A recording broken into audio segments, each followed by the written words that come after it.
Ele é conhecido em todo o Brasil pelos seus posicionamentos, principalmente os mais conservadores. Eu converso agora com o deputado federal Jair Bolsonaro. Muito obrigada por vir a Blumenau. Você esteve aqui na cidade para uma audiência sobre desarmamento. Então, eu gostaria de, em primeiro lugar, saber a sua opinião, né, sobre esse projeto do deputado Peninha, que visa aí criar uma nova legislação para o porte de armas aqui no Brasil. Primeiro, revogando esse atual Estatuto de Desarmamento, que só desarmou o cidadão de bem. A bandidagem continua muito bem armada. E, em sendo assim, cada vez eles encontram o mercado de trabalho para eles muito mais fácil, praticamente sem qualquer reação. Nós queremos dar o direito ao cidadão de bem poder defender a sua vida e, pensando no Brasil todo, esse mesmo cidadão de bem ser a primeira linha de defesa numa proposta totalitária deste governo que está aí. Ou seja, as ditaduras geralmente são precedidas por campanhas de desarmamento. O senhor não acredita que, por exemplo, numa briga de trânsito, o cidadão que estiver armado pode cometer um homicídio? Vai ser muito pelo contrário, né? Primeiro é que eu estou falando em posse de arma, depois posso falar em porte. Ele sabendo que outras pessoas podem estar armadas, ele não vai dar uma iniciação a um ato absurdo desse aí. E outra coisa, aquele elemento que queira viver na clandestinidade tocante à arma, ele já tem sua arma fria em casa, ok? Vamos ter a chance, sim, daí sim, fazer uma campanha e punir exemplarmente quem porventura esteja com uma arma ilegal. Hoje em dia, eu mesmo disse, por ocasião do referendo de 2005, que caso o voto sim fosse vitorioso, eu ia ter arma fria comigo, né? Desrespeitando a própria lei. E naquele momento eu respondi que a minha vida vale muito mais do que um pedaço de papel. O governo, então, você pode ver, no caso das UPPs do Rio de Janeiro, quando o governo tomou o Morro do Alemão, você viu uns 200 marginais fugindo com fuzil e não fizeram nenhuma operação para conter, para prender ou até aniquilar esses bandidos, caso eles reagissem. Ou seja, a violência se espalhou pelo estado do Rio de Janeiro em nome dos direitos humanos de marginais. Agora, nessa sua passagem por Blumenau, no seu discurso, você criticou muito o governo da presidente Dilma Rousseff. Qual a sua avaliação? Se fala muito em democracia, mas basicamente todas as políticas no Brasil passam pela presidência da República. Ela que é a indutora das políticas mais variadas possíveis. E havendo insucesso, né, a última instituição que paga uma conta muito alta são as polícias, civil e militar, para conter a violência. É uma mulher que mergulhou o Brasil aqui, agora numa recessão, uma inflação aí não vista desde o início do Plano Real. Ela fechou o comércio com o mundo civilizado, apenas o manteve aqui com países pré- ou ditatoriais. Ela deu as costas para o povo brasileiro. Hoje em dia, nós temos a maior taxa de desemprego do mundo. Por que eu digo isso? Tem em torno de 40%. Porque para o governo, quem recebe Bolsa Família está empregado. Tá? Quem recebe o seguro-desemprego está empregado. Quem não está procurando emprego está empregado. E a grande prova que eu dou para você no tocante a isso aí, chega a quase 40%, é o número de mortes violentas por 100 mil habitantes. Em qualquer local onde a taxa de desemprego é pequena, o número de mortes também é pequeno. E nós temos uma das maiores taxas de mortes violentas do mundo aqui no nosso país. O que o senhor acha da participação das mulheres na política?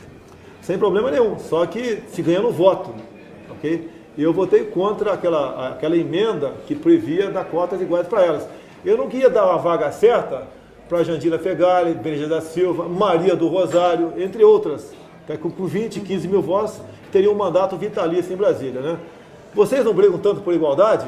Porque agora vocês querem privilégio? Igualdade, eu não voto. Um caso típico que eu cito, meu filho foi eleito em São Paulo, foi o terceiro, né, o partido fez 3, do PSC. Os dois primeiros tiveram mais votos que ele teve 82 mil votos. Caso essa emenda tivesse sido aprovada, uma mulher com 18 mil votos estaria ocupando o lugar dele em Brasília. E as mulheres são apaixonadas pelo meu filho, não queriam que isso acontecesse. Agora, o senhor deu várias declarações polêmicas, uma delas em 2011, que disse o seguinte para um veículo: o senhor preferia que o seu filho morresse num acidente do que se ele fosse homossexual. Olha, o senhor continua com esse pensamento? Isso daí, olha só, são aquelas momentos que você extrapola, né? Explode, né? Eu não penso nisso, porque eu tenho certeza que nenhum filho meu jamais será gay. Você é solteira? Sou. Deixa eu apresentar meu filho depois aqui, tá ok? Você vai conhecer meu filho aqui, tá legal? Eu não tenho da família Bolsonaro, você não nega fogo não. Então eu entendo eu entendo que a questão do homossexualismo é muito mais comportamental do que genético. De acordo com a educação, a criança vai ou não seguir aquilo. Tanto é verdade que o governo quer instituir agora, por decisão isolada do MEC, a ideologia de gênero nos municípios do Brasil. Eu já tive a grata satisfação de saber antecipadamente que isso não será aprovado aqui em Blumenau. Agora eu vou perguntar mais uma vez, se o seu filho, Eduardo, deputado, fosse homossexual, agora que o senhor disse que pensou... Olha, eu sonho com meu filho ser deputado, ser senador, ser trabalhador, ser engenheiro, ser motorista de ônibus. Isso não passa pela minha cabeça. Na cabeça de um pai que é homem, é temente a Deus e honra a família, isso não passa pela cabeça dele, tá ok? Então eu não vou te responder. Você pode novamente a chance de perguntar para ele depois, já que ele vai talvez perguntar hoje aqui. E outra declaração polêmica do senhor foi com relação também a uma pergunta em 2011 no programa CQC. A cantora Preta Gil perguntou o que o senhor acha, né, da população negra. Se, por exemplo, alguém da sua família namorasse um negro. E aí, deputado? Eu vou te comprovar agora aqui a completa... Na época... Vou te comprovar aqui agora a completa parcialidade da imprensa. Você sabia que o mês passado esse processo foi arquivado no Supremo Tribunal Federal? Me responda. Porque a imprensa não divulga. Eu passei 3 anos levando pancada como racista. Ou seja, eu respondi com um laptop as perguntas da Preta Gil. É a única que estava naquele laptop ali. Dei as respostas e o CQC, o programa CQC, inverteu as respostas. Tanto é que eu pedi a fita bruta para a minha defesa e o programa CQC respondeu simplesmente uma coisa para o procurador da República, doutor Janot, que não tem mais a fita bruta, ela foi reutilizada. Ou seja, se o senhor Marcelo Taz entregasse a fita bruta, estaria fazendo prova contra ele mesmo.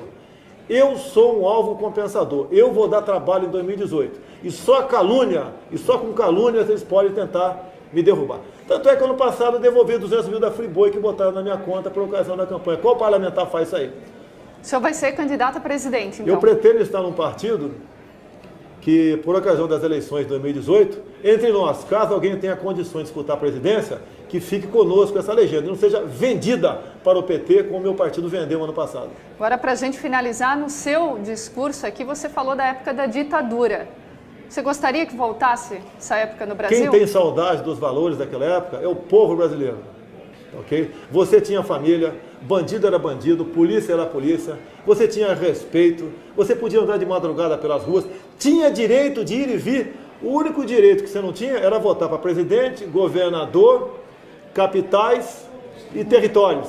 E o senhor quer isso de volta? Não, olha só, você não tinha isso. O povo foi à rua para pedir o quê? Ele não foi pedir segurança, saúde e educação, foi para pedir direta já. Hoje estão votando. Estão felizes? Não. Então aquela época foi marcante, porque nós evitamos, no dia 2 de abril de 64, foi quando o Congresso cassou o mandato de João Goulart, evitamos que o Brasil fosse comunizado. Hoje eles estão pelo grancismo.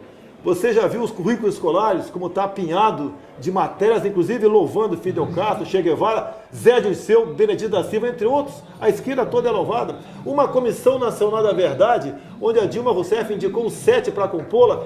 Que imparcialidade tem essa comissão? Eu até na tribuna da Câmara fiz um discurso, né? Vale a pena falar aqui bem curtinho, 10 segundos. Eu comparei a Comissão da Verdade, aquela cafetina que queria escrever a tua biografia, que agora é não autorizada. Escolheu 7 prostitutas. A cafetina é Dilma Rousseff na forma pejorativa aqui. No final da história, qual é o relatório final das cafetinas? Ou melhor, das prostitutas, que a cafetina tinha que ser canonizada. Essa é a Comissão da Verdade de Dilma Rousseff. Não seria um preconceito da sua parte com relação às mulheres, senhor? Mas o que as mulheres têm a ver com Dilma Rousseff? Uma repórter perguntou para ela, por ocasião do kit gay, se ela era homossexual. Ela falou, não vou nem discutir isso aí, com deboche. Ou seja, ela preconceituosa com os homossexuais. Por que não diz? Por que o filho, o neto dela, não se submete ao kit gay nas escolas? Nas escolas não. Bota lá dentro do Palácio do Planalto para aprender o kit gay. Está escrito aqui, ó, é para o público infanto-juvenil.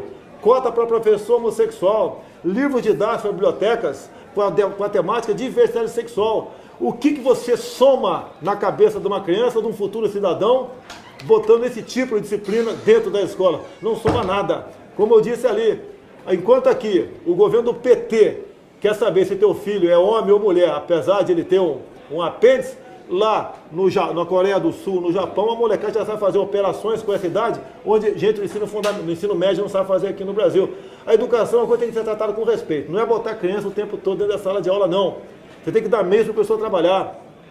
Botar um currículo decente, como esse que vocês chamam da época de ditadura militar, onde tinha educação moral e cívica, onde o aluno se levantava quando o professor entrava na sala de aula. Hoje a professora está preocupada em não apanhar na sala de aula do que estudar. É isso que acontece no nosso país. Se o senhor for eleito, então será um regime ditatorial.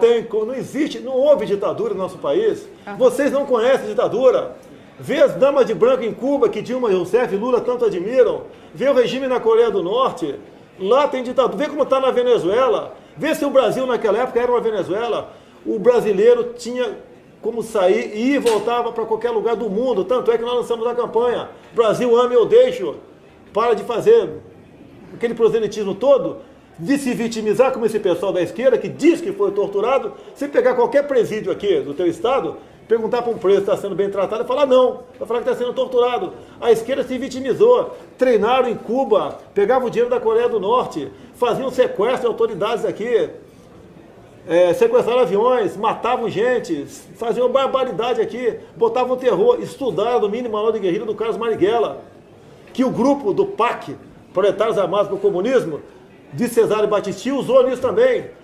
Depois que o PT conseguiu dar asilo e tirar da cadeia o Cesare Battisti, estava morando até pouco tempo no apartamento de Luiz Eduardo Grial, homem que foi condenado por 4 homicídios na Itália, e o processo é reconhecido como legal pelo Tribunal de Direitos Humanos da Europa. Será que o pessoal não acorda que nós estamos indo para a ditadura? No livro escolar se ensina, né, para o moleque o capitalismo é o inferno, o socialismo é o paraíso.